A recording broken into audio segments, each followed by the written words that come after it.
Hello, hello, hello. Welcome back to another episode of the Lions Den Podcast, year 2023. Happy New Year, everybody. Hopefully, you guys had good holiday season. Hopefully, Christmas was good, New Year's was good. Obviously, we had the World Cup going on, which took up a lot of our time, but now we're back because Liga MX is back. The new year is back. So, we're here to talk about everything Club Leon in English. Everybody joining us via Twitter and YouTube. Let us know what your comments, what your thoughts are. Obviously, we have loads to talk about. Lots of things have happened during this off season, during World Cup. A lot of movements happening in Club Leon. So we're here to break everything down for you guys. Feel free to add, join the conversation. We want to hear you. We want to hear from you. I'll definitely share the link on Facebook. So anybody on Facebook want to jump in as well. So yeah, lots to talk about, lots of topics, and obviously the whole gang is here. We're missing Javi. Shout out to Javi. He'll be joining us later in the next couple of pods. But Carlos and Louis, gentlemen, new year. Liga MX is back. Club Leon is back. How are you feeling? Optimistic. I mean, what a 180. It just goes to show how quickly things can turn, expectations can change, panoramas can improve over the course of just a couple of weeks in an abbreviated Liga MX off season. Obviously, this wasn't an abbreviated Liga MX off season in the sense of how long between seasons, because it was actually it's certainly the longest Liga MX off season in terms of time between final and the next jornada uno.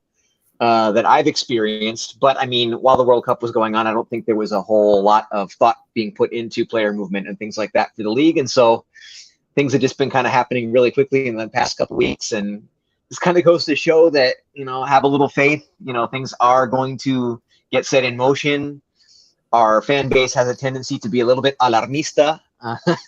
And, there's nothing that can be done about that. But yeah, I mean, I don't know about you guys. I am feeling pretty good about what has transpired with the big changes to our banca and also to our player pool. I think this is one of the most intriguing, if not exciting, off seasons that we've had since I began following the team. So I'm really stoked to see how it looks in action in our first competitive match on Friday. Yeah, man, it's been a wild past 2 or 3 weeks. I think this is when the club finally decided to open its wallet and make some new signings. But I think the biggest news this offseason wasn't our signings. It's the resignation of the coach, Renato Paiva, and the arrival of the new coach, Nicolas Larcamon, which we'll get into. Yeah, excited. Optimistic, these signings, they're not big name signings, but we've never really been a team that's to sign big name players. We normally go for players that are more affordable, South American players. And then if they take off, if they can play and compete in Liga MX, then we resell them in the market as we have done with previous players. So yeah, I'm excited, optimistic, and glad to be back. Let's go. I would argue just that Angulo is a pretty high-profile signing by Leon standards. Jesus Angulo. That is true. Yeah. The other ones are a little bit lower profile, at least around these parts. I think in their native, at least talking about Romero and Frias, I think in Argentina they're pretty well known. But at least around these parts, I would say Angulo is a pretty big name. But you're right. I mean, in general, it's not very big names, but positions of need, every single one of them, I would say. And so I think that has people really optimistic that this could be a really good offseason. Definitely. So we'll definitely get into the signings. But first, Carlos mentioned, let's talk about Renato Paiva. Guys, were we surprised with Renato Paiva leaving? I think I was surprised because I thought he would at least stick another 5-6 games, and depending how that went, could be his departure at that moment. So I was interested to see if, what type of refuerzos he would bring, giving him more time, and obviously how he always kept asking for time and time. So I was surprised. I don't know what you guys thought in regards to Renato Paiva's departure. No, I mean, it was definitely surprising, right? I don't think anybody here could have predicted that.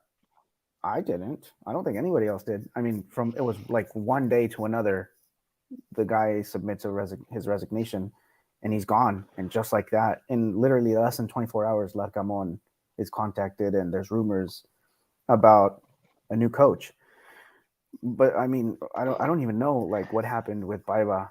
There were no warning signs. There was no, there was not even like rumors about him wanting to leave. It just kind of happened. And yeah, so I am surprised. It caught me off guard, for sure. I don't think he did want to leave. He even said when he took the job, and even maybe in his closing statements, that he considered this a move forward in his career from where he'd been. And now he already has a new job. I forget which club in Brazil he ended up taking over. But I would not consider that. Yeah, I would not consider that a forward move in his career. So I don't think he ever wanted to leave. It's just that it became clear. I think maybe the front office had a little bit of buyer's remorse with him. I don't think he was everything they expected him to be. Maybe just not only his performances on the field, but just his demeanor, just how he is as a colleague. I mean, we can speculate about a whole bunch of stuff. I just don't think he ended up being what they wanted or needed him to be. And as a result, they were not going to give him the players he asked for. They were not going to bring in the refuerzos. They did not want to invest in Renato Paiva's vision for the immediate future of this club. And when that became clear to him, I think he saw really no reason to continue. And it was curious, to me, not curious, but a little bit funny, when Ariel Holland had tried to resign and they denied his request, but in the first instance that Paiva lays his resignation on the table, they're like, all right, see you later, have a nice life. Pretty much, it was there was no resistance to that decision, and it was like kind of one of those things like, well, you just got here, and we have a lot invested in you, and we don't want to fire you because that makes us look like we made a poor decision on bringing you in the first place. So I think it was kind of their way to like, well, we're just kind of gonna force you out by not giving you what you want in terms of a roster. And it's very, very telling, not only that Larcamón was installed, like, as you said, Carlos, like less than 24 hours later, which leads me to believe there were talks with him well before Paiva left. Sure. I mean, that's something that there has to be some kind of talks in place for that to go down so quickly. And two, within a few weeks of him taking over the club, he already has 5 shiny new refuerzos, with the rumors of a 6th on the way from Real Oviedo, which I think we can briefly talk about later too.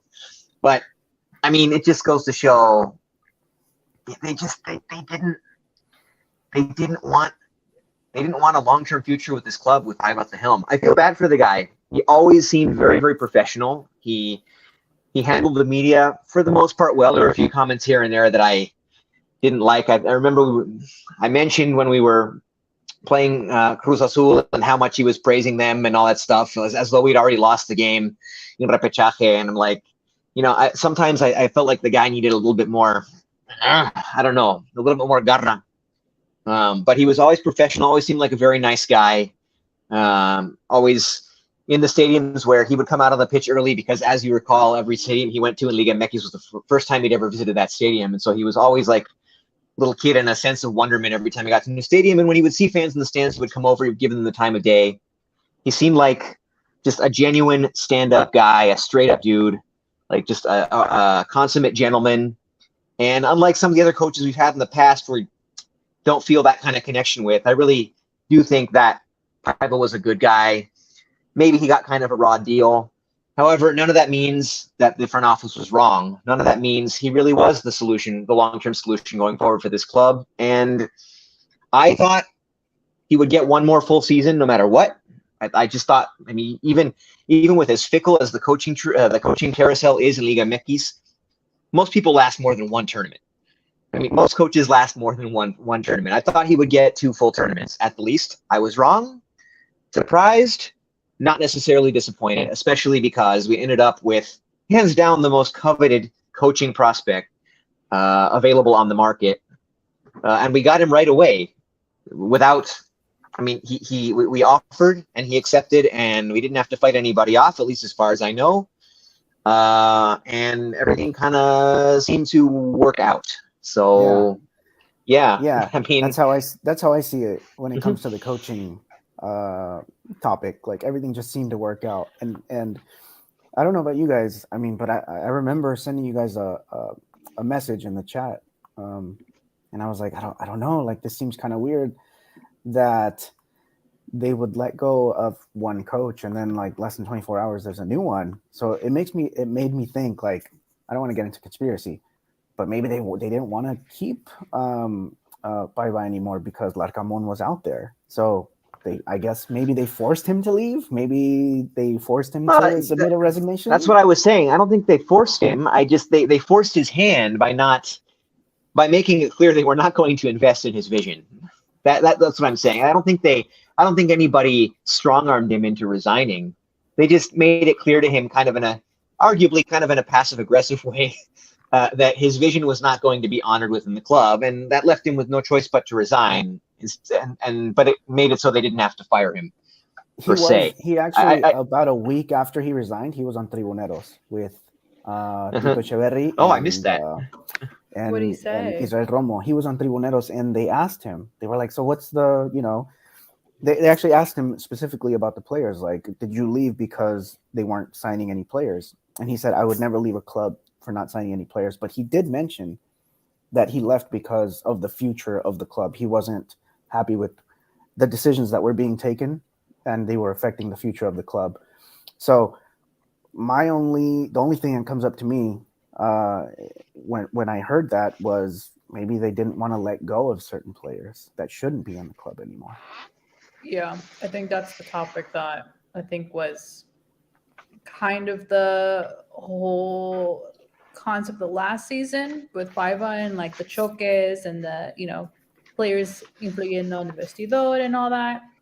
I mean, honestly, I think we really will never know what the situation was. Like Armon had mentioned that obviously he was, working at Televisa as a commentator during the World Cup, and he was finishing, installing himself back in Argentina, kind of slowly moving his life back. And then boom, he gets the offer from Leon, and he's like, well, I'm not going to think it twice. Like, I'm going to take it. Yeah. But I don't know. I really, because he came out with tears. Paiva, there was cameras when he came out. He was like really, kind of upset in tears. I mean, I think we don't question his passion. We don't question his work ethic.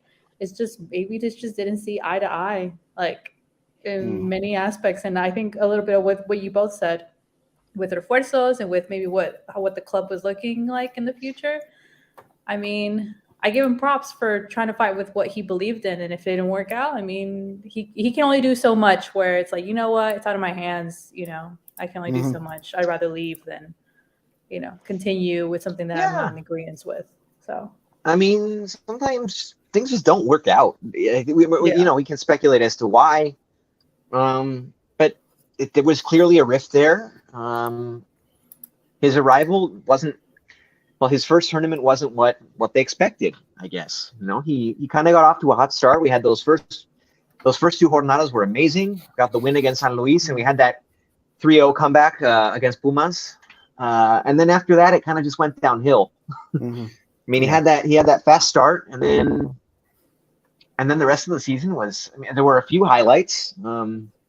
I still say that win against Tigres in the Volcan was one of my favorite regular season matches ever.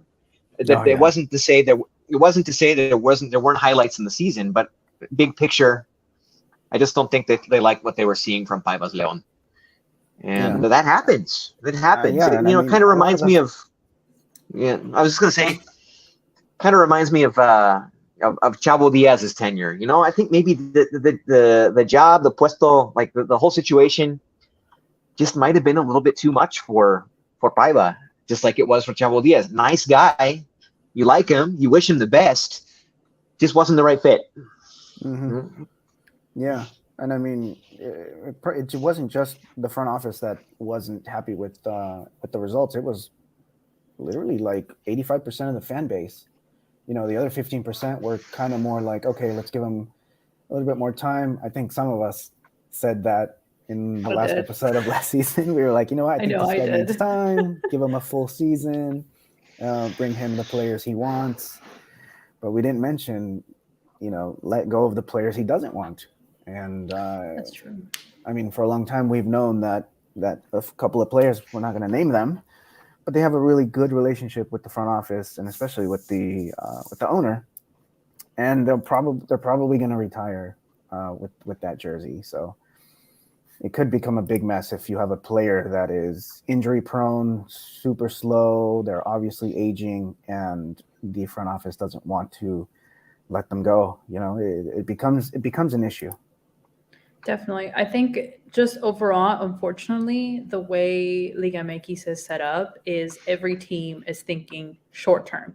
Every team is thinking short term, immediate results. If you don't get them, you move on, which I think it definitely hurts us in the long run because, you want to have every team have an ideology, have a type of work ethic, have a vision, have a 5-7 year plan. And I think it always just gets messed up with the shortcoming of results. Like if, Paiva didn't get results, okay, he's out. But come on, realistically, not that I'm defending him, but I mean, he literally, that Liga MX season got thrown in like 3 months.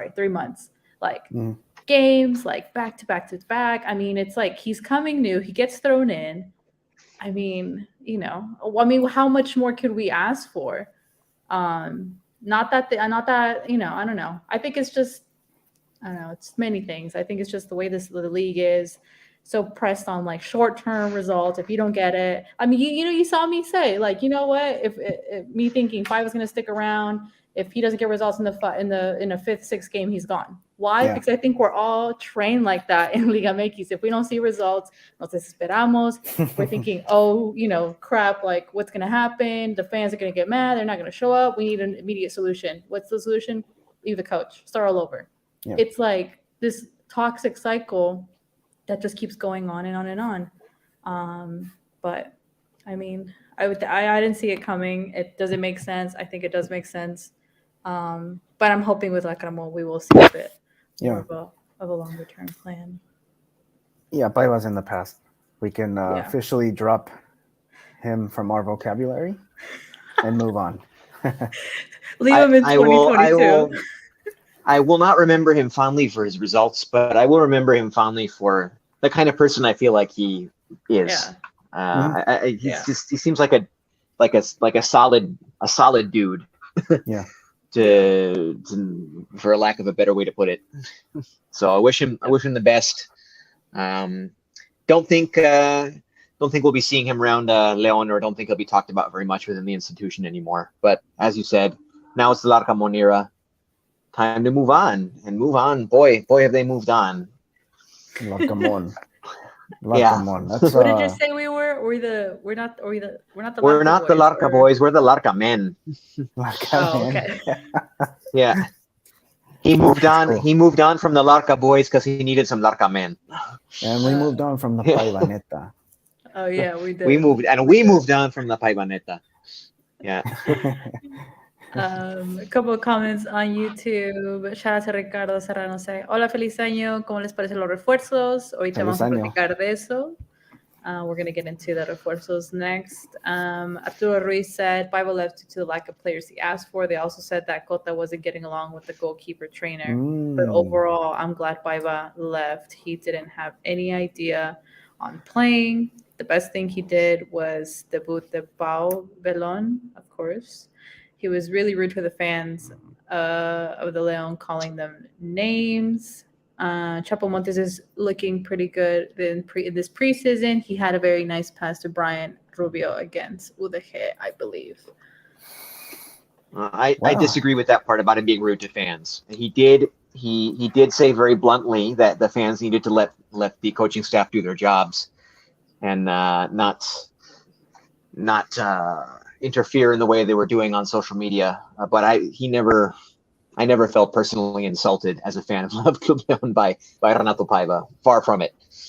Yeah, I mean, that's true. But he did bring up the fans, which is something that coaches should never do. Should not right? get into it. You Yeah. should never do that, especially in his press conferences. I think he brought him up at least 3 times in press conferences, asking fans to tone it down. Don't ask me to make substitutions. It's like the fans are there; they're going to scream anything they want. But you, Exactly. as a professional, you should not even bring that up. You should just stick to the game. Yeah. Oh, I definitely agree with that. Yeah. Anyways, this comment about Cota. Did you guys hear about that rumor that Cota is actually the real cancer in the locker room and not? I did not hear that. Yeah, there's a lot of people going around saying that it started with Ambris and he's been the one in the locker room that's been starting everything. I mean, obviously rumors. There's no there's no real like evidence or anything of it. I mean, I don't know. He's a very mercurial figure, enigmatic kind of guy. Like even when you see him out and about, you don't get much of a grasp of his personality.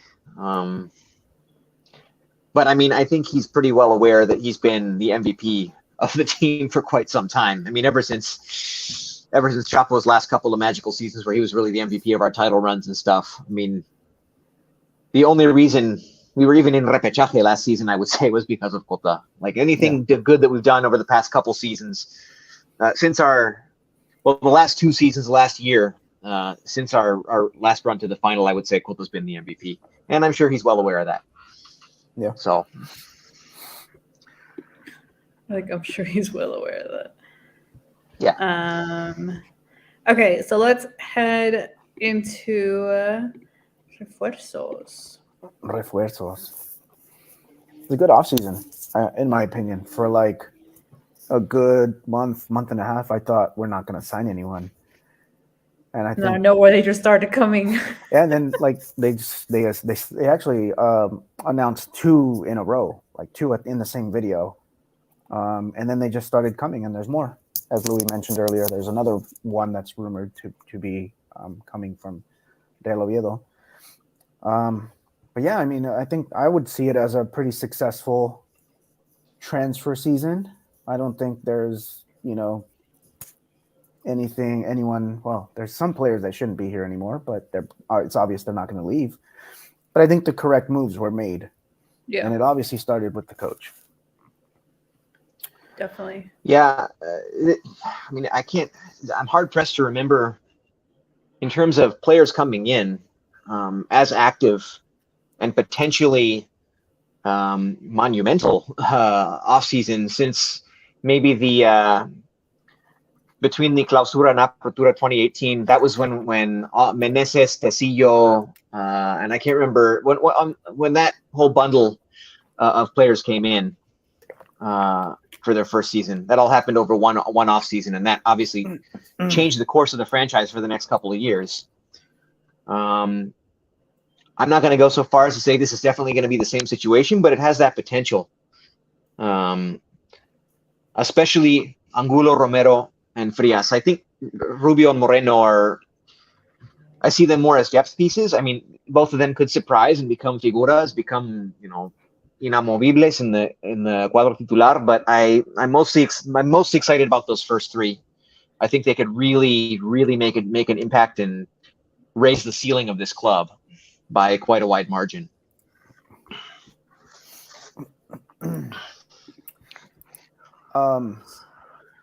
Gotti, what do you think?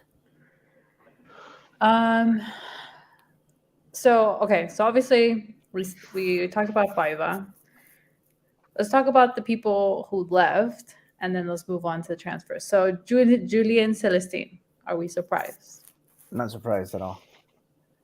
Not surprised. He obviously didn't fit in, and at this point, it's probably best if he just picked up some garbage minutes or maybe even some starter minutes in another team. Where did he go again? Do you guys know? I don't know where he went. I have no idea. He was I think Louis had sent us a picture where he was like despidiéndose, but I mean I haven't seen anything news on where he will be in. He ended up. No, they must have found him Makomoto though, because I mean the what was holding up the Frias signing was they needed to clear up the one final NFM spot, and that would have been Celestine. I mean, he'd been rumored to be that last chip to fall for a couple of weeks now, but they couldn't get it done. And he had suited up. He was even available on the bench he was there warming up to go in. Actually, I think maybe he even did see minutes in that last friendly, which was broadcast on Facebook by Soifira, I think it was. He was there up until then because they couldn't find a place for him. And I mean, I've been a heavy critic of his on this podcast. As you all know, I never really understood why he was brought in. I guess for depth, but when they gave him minutes, I never saw anything from him that impressed me. Kind of just a younger Gadi Kagelmacher, you know. Neither of those dudes I never really understood why they were brought in for depth, but I mean your depth guys have to be able to play when called upon. They have to be able to contribute when called upon. They're depth guys because you don't count on them to start every match, but when you do call them in, I mean you expect them to cumplir. And neither of those guys, and Celestine especially, just nunca cumplió. I don't even think he came close to cumpliendo. So not surprised at all to see him go. Wish him well. Nothing against him as a human being, but did not fit in the club. And pretty much same could be said for Federico Martinez, the guy pictured to his left in the image. I mean, I didn't mind Celestine. I feel like obviously it was Paiva's request that he wanted a type of player like that because that's kind of how Paiva played in his old team. So seeing an opportunity with Celestine, I really loved his passion. I think it's definitely needing a time to adjust to Fútbol Mexicano because he would come up a bit too aggressive.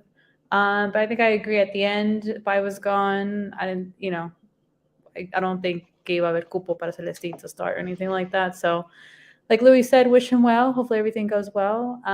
Federico, I feel bad for the guy because I think he himself even was like frustrated when he would get minutes and, no podía cumplir lo que quería. So I feel like he was left a bit frustrated. But if he's being loaned out somewhere where, he will succeed, then I'm all for it.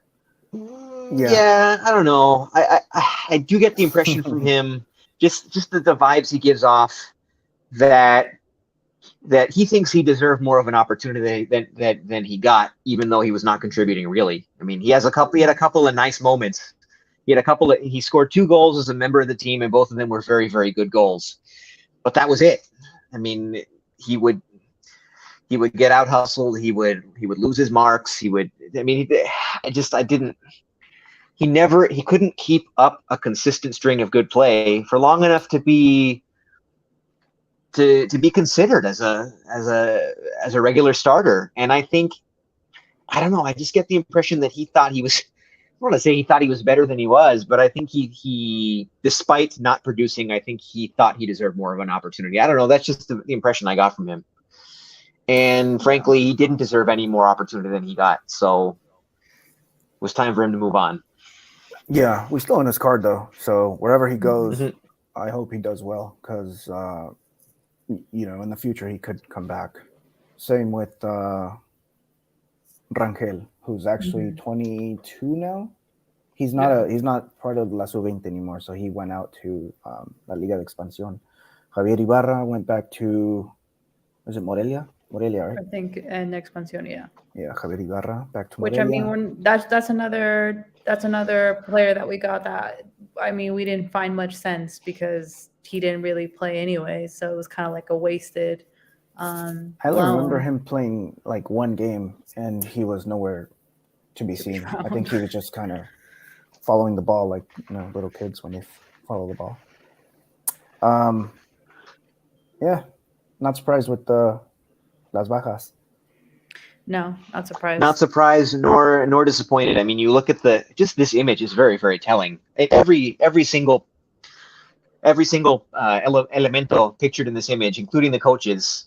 When you look who went out and you look who came in, I mean, that's a lot of reason to be excited, I would say. I was gonna say, could it be that one's in black and white and one's in color? It makes it look more exciting. No. I mean, just look at the names that went out and look at the names that came in.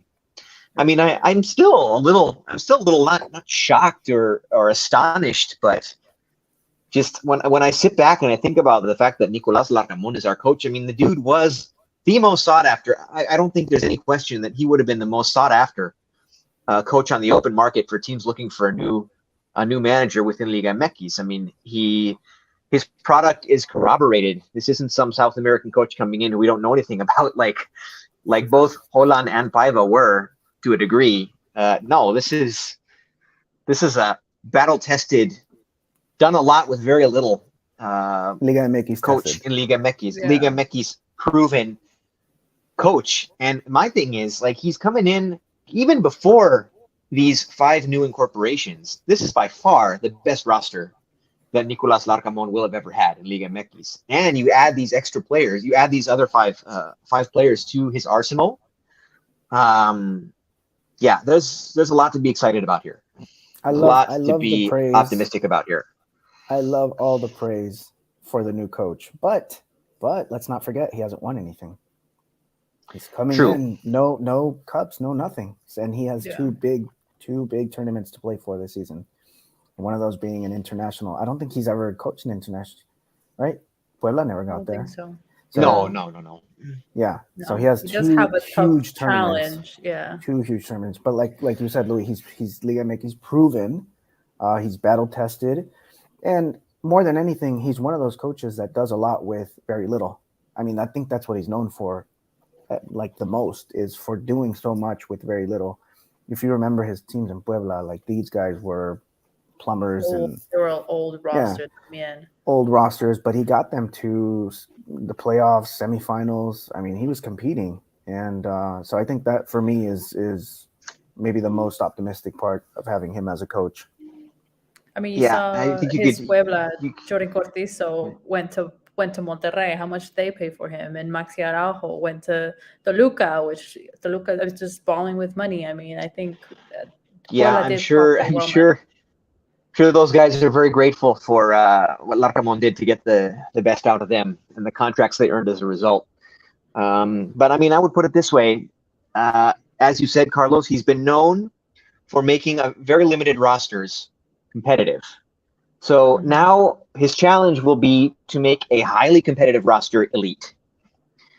And that's what we're looking at here in Clausura 2023 Club León. So that will be his challenge, and I think he'll be up for it. We're highly competitive on paper.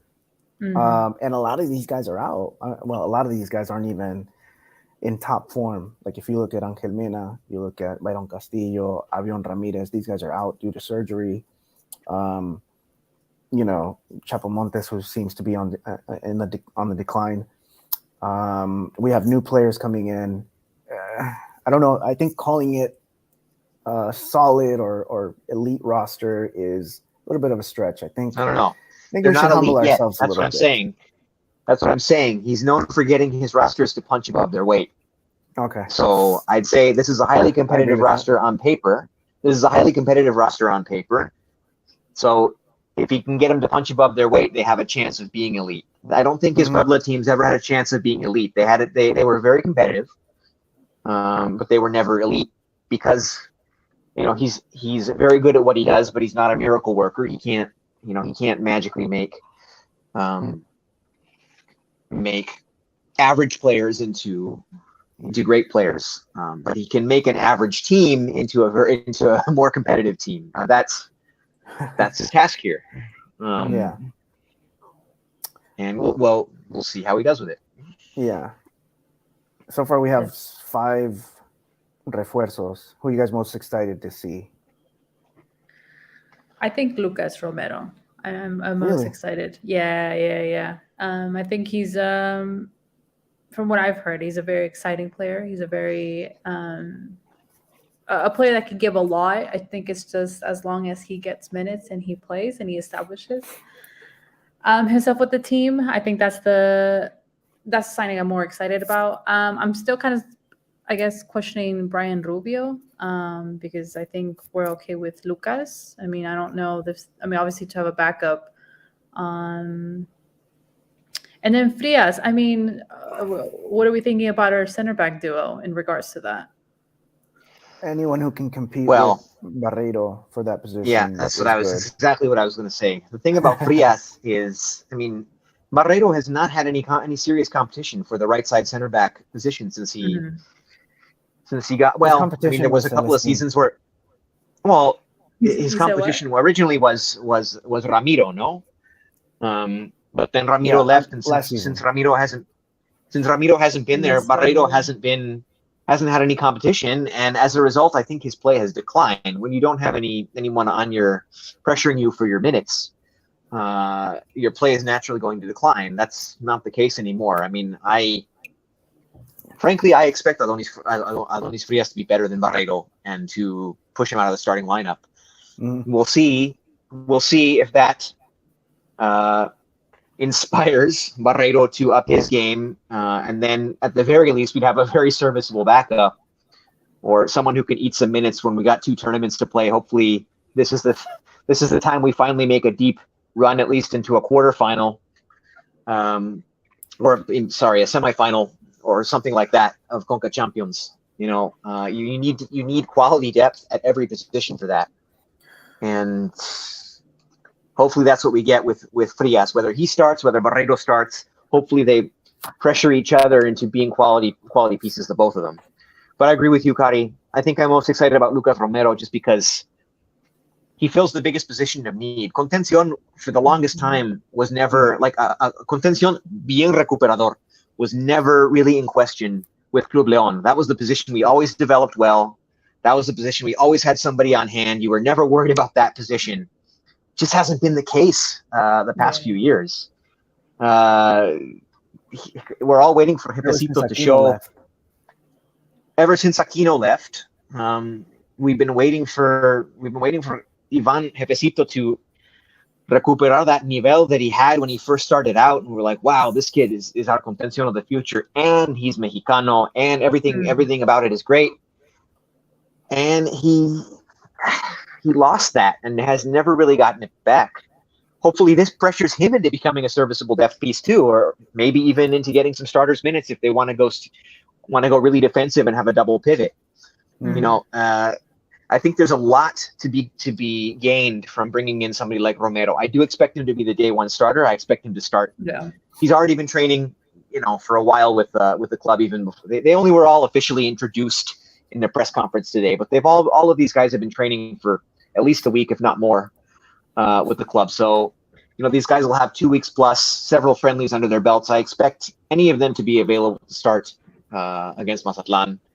And I definitely expect Lucas Romero to be the starting number 6, true contención on day 1 against Mazatlan. And I'm excited to see what he can do, because that position is just vitally important to basically to any scheme, but especially what this club has wanted to do, and what I expect Larcamón is going to want to do, and especially also because I expect him out of necessity, or whether it's out of necessity or just because that's what he wants to play, I expect him to go with a back line of 3. Our right back situation is a little bit thin, to say the least. So I expect the line of 3, and in the line of 3, I mean, the defensive responsibilities of your contención are extremely high and extremely important. So I'm excited about Lucas Romero. I do expect a lot of him, and I'm excited to see how well and how quickly his game translates to Liga MX. Yeah, I don't really know much about Rubio and Moreno, even though they're Liga MX players. And I don't know if you guys know too much about them. I never really followed their trajectories. But what I did hear was that Ivan Moreno was previously coached by Larcamón, so that's a Yeah. huge plus for us. Yeah, Like he's coming from bringing in Puebla. someone that he's already coached, someone that knows his playing style. So he could be huge. And these are the types of guys that obviously they're under the radar. They don't have big names, but they can take off any moment. And if they're on loan, and if we have an option to purchase, maybe we can exploit that. But I'm also really excited to see what Jesus Angulo can do. I just want to see what he can do, because obviously he's maybe the biggest player signing, but he's already Liga MX tested. We know he can play, but we've been other than missing a contención, we've also been missing a playmaker, and that's what he brings in. Over the past 3-4 seasons, we haven't really had that. So I'm really excited to see what he can bring. The concern is he's coming off a pretty significant injury. He didn't really play all that much last season, so we'll see how quickly he can regain his form starting out this one. I like this comment. Hopefully Canelo Angulo doesn't expose the truth within the Leon locker room with his podcast, which I was curious to see if he was going to continue his podcast. I don't really know anything about that. I kept seeing this thing about how he has a podcast, which it's funny. Like you think about the major leagues in the United States, especially the NBA and the NFL. Like all those dudes have podcasts. It's not really a big deal. Like, but like one player has a regular podcast in Liga MX, and all of a sudden it becomes a novela in and of itself. That seems just kind of silly to me. But I don't really know anything about his podcast. Maybe you guys do. I didn't even know he had one. I've heard of it. I've seen clips of it on Twitter. I think he had a feminine Chivas player and was talking about her move to Atlas and Chivas and all that stuff. So I've only watched clips. I haven't watched any other episodes. Which when I heard Canelo was coming, I was like, I wonder if he's going to continue his podcast. And when I read that comment, I was like, shoot, if he exposes it, we all want to know. We're always like thinking conspiracies. I don't think he'll do it. I think when you have a podcast and you have a contract with a team, you gotta be professional on and off the pitch. Or maybe we have to wait till he like leaves Leon, and maybe he'll spill some beans about. Maybe he'll spill something about Chivas. Well, Canelo, if you're listening, you're welcome to be a guest on our podcast anytime. Definitely, we talk Spanish as well. We speak Spanish as well. We do, but maybe he speaks English. I don't know. Yeah, we'll have to test him out. Like Chelis. Right. Also, a comment from Arturo. Celestine has the same agent as Campbell, and Leon was desperate for a center back last season. Reason why he came to Leon. Y'all remember Celestine got hurt while warming up against America. I've been anxious about hearing anything about Joel Campbell, which right now we haven't heard anything. So I'm glad that he's staying. I don't know what you guys think about Joel Haven't Campbell. heard anything. I mean, there were for like a couple days there were rumors that Colom Baby was going to come back in his place, and I got to be honest, I was kind of okay with that idea. I was kind of okay with that idea. It's just I love Campbell's game. I just don't always see him completely bought in, especially with our club, you know. But I think last season he really hustled. He had a good season. He had a good season. He was always out there hustling. Prior seasons, I'll let you say all the slander against Joel Campbell, Louis. But last season, he was incredible. It's not even slander. The first thing I said is I love his game. I never don't enjoy watching him play. I don't know. His attitude's not always there. You are both absolutely correct. It was better this past season than we'd seen it in the past. If he can keep that up, maybe even build upon it, become a referente, become the face of the franchise, even better. I went still after all that, after all his bounce back season and everything.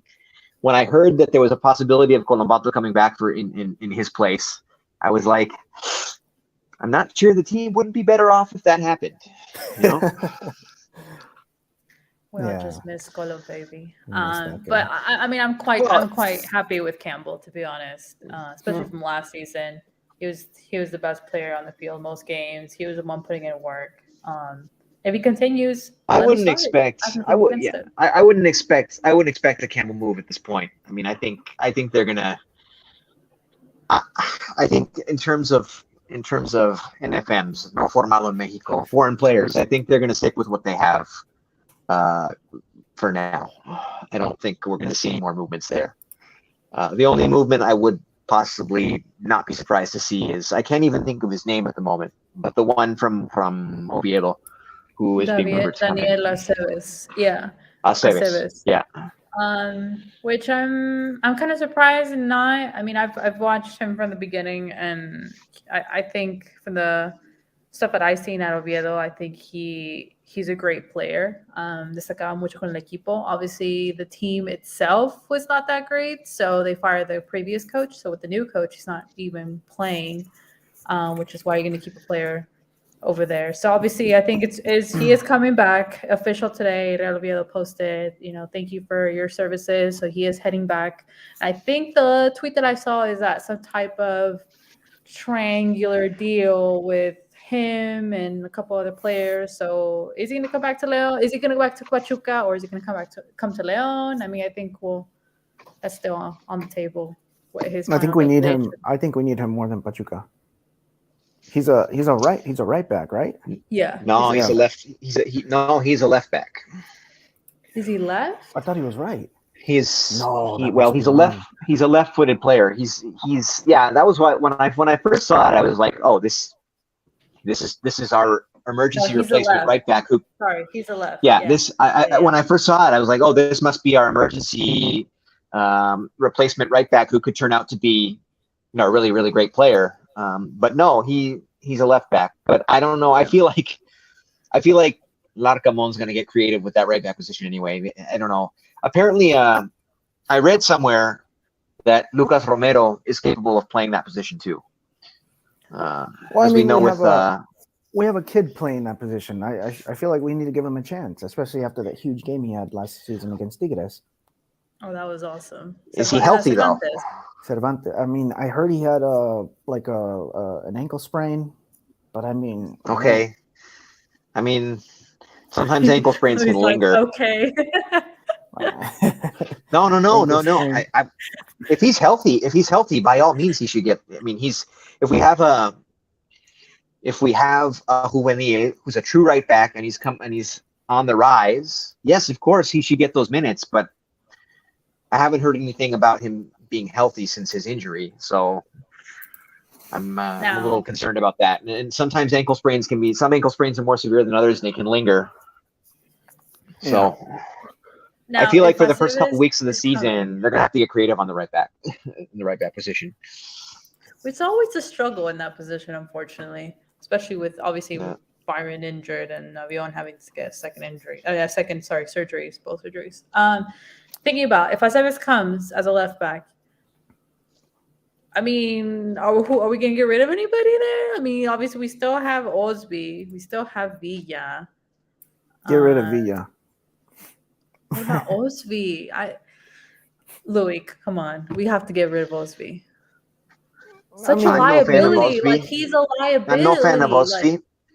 But I'm curious, though. I was checking out the lineups, the way the team was lining up during some of their preseason matches, and it seems like Larcamón liked to use him more in a higher up on the pitch, in a more of a winger role. And I would be curious about that for him. He's terrible at marking. He's not a good defender. He's not good at getting up and down and getting back to defend. But when anything I've ever seen from him that I liked, it was always in an attacking role, or at least on an attacking play. I think of his goal against Atlas, his goal with the Selección. He's had a couple of really good assists. His last second goal against Chivas, everything I remember positively about him. I mean, I guess it's natural. You remember goals and assists and passes more than you remember good defensive plays. But still, everything positive that he's ever done with this club has been an attacking role. I think if a coach would dare to play him as a winger, as a true either a wing back or an extremo with fewer defensive responsibilities, I'd be curious to see how he would do. I do not want to see him as our just out and out starting left back. I think that would be terrible. I think it has been terrible for me. I know, Yeah. Carlos, you give him more props than I do. I just think he's always been the weakest link in a liability defensively, which, I mean, I just want a very strong defensive line, period. Mm-hmm. And I think we've struggled on the right, on the left, we have a liability. It's just, when are we going to have just a solid, clean defensive back? Yeah, I mean, well, if we're really going to play with 3 center backs, we might as well put Yairo Moreno there. I forgot we do have a lot of good players, don't we? It's like everything's just slowly coming back. That's what I'm saying. I mean, look at the guys on the left in black and white, the ones who left, and everyone else is still there. Plus, we got these new additions. I mean, the depth is looking pretty good right now. Yeah. Belon, Yairo, Tecillo, Joel Campo. I think the only thing is, obviously, we're thinking Mena. Is Mena going to come through? Is he going to get benched? Are we playing We're playing CCL next season, right? Yeah. When do we play Leagues first Cup? match? In the summer. The Leagues Cup will be in the summer. Okay, because there was a rumor going around about Leon playing against Galaxy. I think it's on Wikipedia, but obviously it's Wikipedia. It's not a credible source, but I don't believe there has been a Leagues Cup draw as of yet. Yeah, there's no draw. But somebody posted, some bracket on Wikipedia, and it shows Leon at Galaxy, or Leon and Galaxy in the same group. Oh, that's weird. So, something to keep an eye on.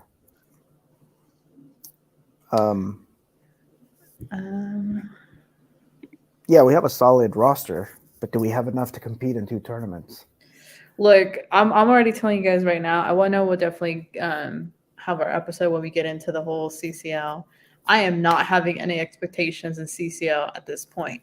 I think someone came out and said he's going to prioritize CCL. Well, I'm not having the high expectations. I think right now I'm just focusing on the league and having a good squad. I don't want to it's the same thing every year. So I'm just going to keep my expectations low. But this is a revamped squad. I mean, if we expect the team to play well in league matches, I have no reason to lower my expectations for CCL. I refuse to do that. No, I mean that's you. I beg to differ. I think we'll just have to see. I think if we rewind to our previous podcast when we talk about our squad and si podemos competir. Oh yeah, of course we can win in CCL. It's always fail. So me personally, I'm just not even gonna have high expectations because it's a different tournament, and I think mentally Leon has they're very weak-minded when it comes to different type of pressure in that tournament. So it is. This season, every season that we've failed, we've tried a different recipe. And this season, we have a different recipe with the new coach, new lineup. So, they say the third time's a charm. And it'll be our third time. Huh? We should grab this clip, Carlos. And if it all works out, we'll go back to this clip. Third time's a charm. Third time's a charm. To be fair, though, Carlos, this is the fourth time. Oh, is it fourth? Oh, dang. Yeah. Shout out to Sanaku. Welcome back, Sanaku. We missed you. I don't blame you, Kari. CCL and go together is very scary. Very scary. I'm not putting my heart through that again. So yeah. I mean, I am. See you guys in Panama. Well, if we get past Tauro, the team from Panama, we would most likely play Austin FC. Austin FC. Okay. I'm already plotting my trips for that round as well. Well, I hope we get like a vlog of the Panama one. We would love to see Oh that. yeah, that'd be awesome. And Cody, if we play Austin FC, you have to go to that. We'll see. We'll see if anybody would care to sponsor my trip to When Austin. is that game against Austin? When Well, would it be? It would be April. I believe April 6th, 7th, and 8th, or 8th. It's still a couple months from now. If we make it there, I'll go. For sure. Well, we'll definitely see what that future looks like. We're at 55 minutes. We're gonna go ahead and start wrapping up the show. Before we obviously it's let me quickly, if you guys missed it, this is the new Leon kit. Obviously, Louis was the first one to acquire it. I saw it online. I was like, I don't know. And I told Tom, I was like, I need Louis to send a picture so I can see how it looks in person than like online. And I am wearing it, but because I got it as a Christmas gift. And let me tell you, it's very pretty. It's very, very pretty. I love the Aztec lion. I think the back's awesome. And yeah, I don't know what your thoughts are. I think the general consensus has been that it looks better in person than in the photos that they had. It does. That they had. I mean, just looking at Gotti wearing it now, I'm like, yeah, it looks nicer. But originally, when it first came out, I was like, I don't know. It kind of looks like the girls' jersey from last season. That's just those are the vibes it gave me. Tone of color. Yeah, the same tone. The only thing I don't love, I'm not a big fan of the centered crest. I know that's really trendy these days. I like it because it doesn't get in the way of the eyes. No. Because if you were to put it here, there's no point. Good observation. True enough. But I do plan on getting an estampado over that big lion face on the back. Sorry, lion face. I was gonna say the bag is if you're a fan and you don't want to get any name on the back, just leave it like that because then you're just gonna block the whole image on the back and there's no point. If I know, but I stampede with advertise. I have to have the name and number, Cody. I can't not. I'm a name and number kind of guy. But I do have that jersey as well, and I did read that León is planning to debut this jersey on Friday against Mazatlan. They will open the season wearing this jersey, and I'm glad because it happens to be the only one I've brought with me on my travels. So we will be jersey coordinated at El Kraken on Friday in Mazatlan. Yeah. I'm looking up the league website right now, and it shows that they're going to be wearing that jersey. Will Mazatlan be wearing purple? Mazatlan's wearing purple, yeah. Oh, that'll be a nice kit. Yeah. Kit on the fields. Yeah, so anyways, this jersey, we've been asking for a long time that they used a monotone color for that Cementos guy, and they finally did it. Yes, that's so true. The cement, dude. Can you imagine if it was that ugly red and blue? Red and blue, it would kill it. It would kill it. They could still stand to make the logo a little bit smaller, but yes. I wish they just took it off, man. That's not going to happen, Carlos. I mean, these refuerzos no se pagan solos. Yeah. I mean, they say the bigger the advertisement, the more money. So. But I heard somewhere that it's the last 6 months of contract that they have with Cementos. Really? I think that was a Dia de los Santos Inocentes joke. Oh. Carlos, you almost got me. Damn. Yeah. Okay. Never mind. Well, maybe. Sorry for you to have gotten your hopes up, Carlos. All good. I mean, I already have like 4 other jerseys with it. They're all messed up with the freaking Fortalezas. But hey, Cementos Fortaleza, if you guys are listening, want to sponsor us, please let us know. That would be awesome. Yeah. Then you can have commercials in the middle of the podcast. Just to remind you guys, this podcast is sponsored by Cementos Fortaleza. If they want to sponsor us, I'll wear a shirt with nothing but Cementos Fortaleza logos on it. Stop. We should reach out to them. Right. But just to quote, we are not sponsored by Cementos Fortaleza. Anyways, so obviously, Game Blue will be making the trip down in Mazatlan, Sinaloa, El Kraken. Can't wait. It's always a fun trip. Wishing you guys would join me on one of those sometime soon. Will I you be know. at the team hotel? I will be staying at the hotel, which I believe the team has stayed at in their only 2 visits so far to Mazatlan. Who knows? Sometimes they change hotels without warning, but as far as I know, yes. Awesome. Well, Sounds good. To end the show, let's quickly. Also, for next podcast, I recreated the hot take video, so we have It's around the okay, same. all right. I tweaked. Sweet. I tweaked the fire and the what's it called. It has a different noise to it, so we'll probably use Wow. that next. So let's quickly do our predictions, and then we'll take off. So anybody listening, give us your prediction for Mazatlan versus Leon Friday, Viernes Botanero. Let's go ahead and cue the prediction time. Prediction time! I think we need You know, a time video too. I was gonna say we need an updated prediction time video. All right. I'll get working on that. Get one Maybe of your, if you get wear one of your this drummer one. friends. Okay. Stay tuned for All the right. next, Request noted. It might take a couple more pods before I get it finished, but That's fine. Louis, go ahead and give us your prediction. Viernes Botanero, first game, Larca Men. What is your prediction? first game for the Larca men. Yeah, I think we come out of the gates swinging and come out of the gates fast in this jornada uno.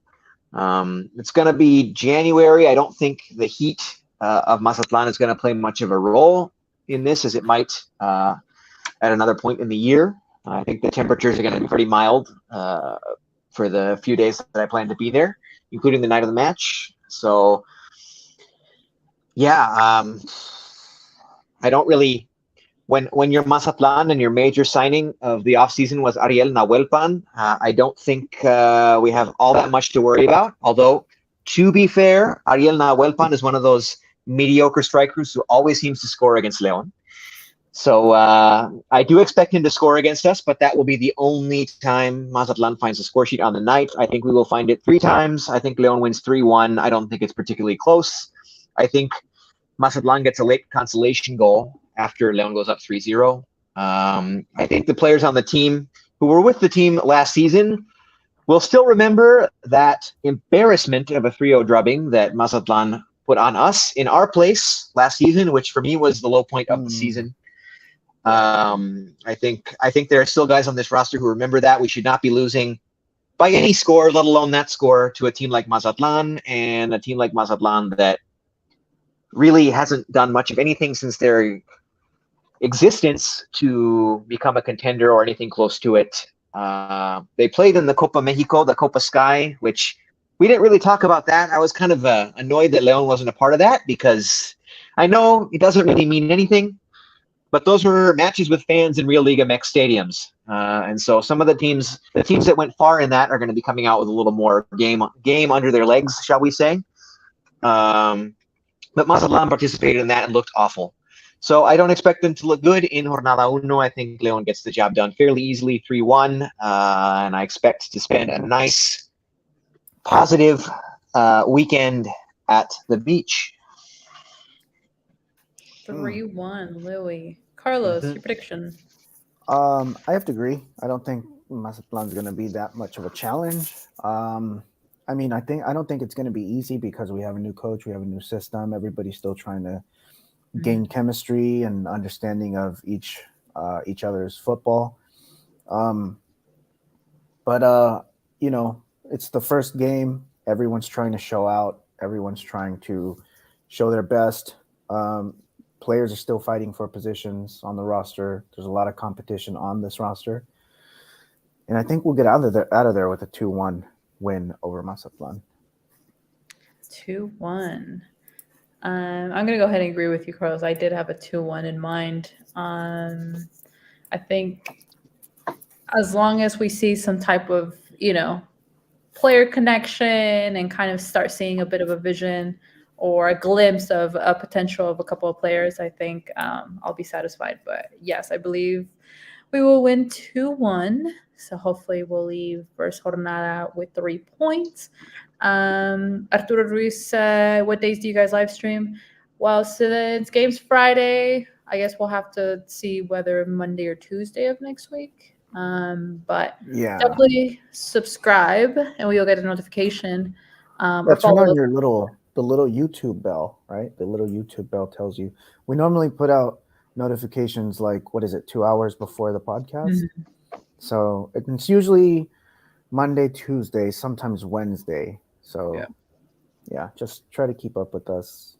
We don't really have a set day. We kind of just work around each other's schedule. I'd say more often Monday or Wednesday. Tuesday's usually not. Today is an exception. I happen to be off of my regular schedule, but Tuesdays are often don't work for me. So I would say Monday or Wednesday more likely.